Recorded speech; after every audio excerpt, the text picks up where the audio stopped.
बीसियों सालों से हम इन चोरों को, इन उचक्कों को, इन रस्सागीरों को, इन लुटेरों को वोट देकर असम्बलियों में पहुंचा रहे, मगर आज भी मेरा भाई, मेरा बेटा कच्ची सड़क पे खड़ा है। अल्लाह की कसम, ये वो लोग हैं जो आपके सामने वादों को कर कर, झूठे दिलासों को देकर 5 साल आप इन तक पहुंच नहीं सकते। अल्लाह के फज़ल व करम से उनके मुकाबले में वो आया है कि जो आपसे जिस वादे को पूरा करेगा और कहीं नहीं तो 5 वक्त 5 नमाजों के लिए मस्जिद में मौजूद होगा। अब जब चाहे उसके गिरेबान को पकड़ सकते हैं।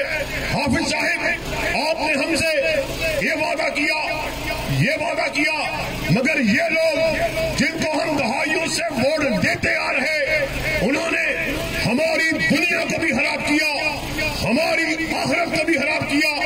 और ये वतन जो हमने ला इलाहा इल्लल्लाह के नाम से हासिल किया, नारा लगा पाकिस्तान का मतलब क्या, ला इलाहा इल्लल्लाह। ईमानदारी से बतलाइए, 75 साल बीत चुके, मसाइल कम हुए या बढ़ते चले जा रहे?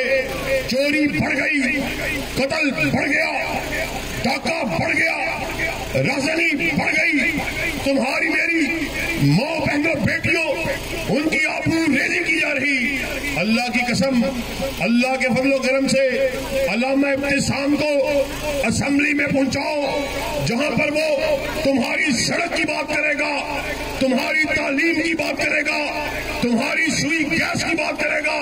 वहां पर इस नारे को भी लगाया जाएगा कि हम मुल्क में किताब और सुन्नत का लिफाज चाहते हैं। चोर को, डाकू को, कातिल को और बुराई का इर्तिकाब करने वालों को इंशाअल्लाह उनका एहतिसाब किया जाएगा। क्या आप 8 फरवरी को दरवाजे पर मुहर लगाने के लिए तैयार हैं?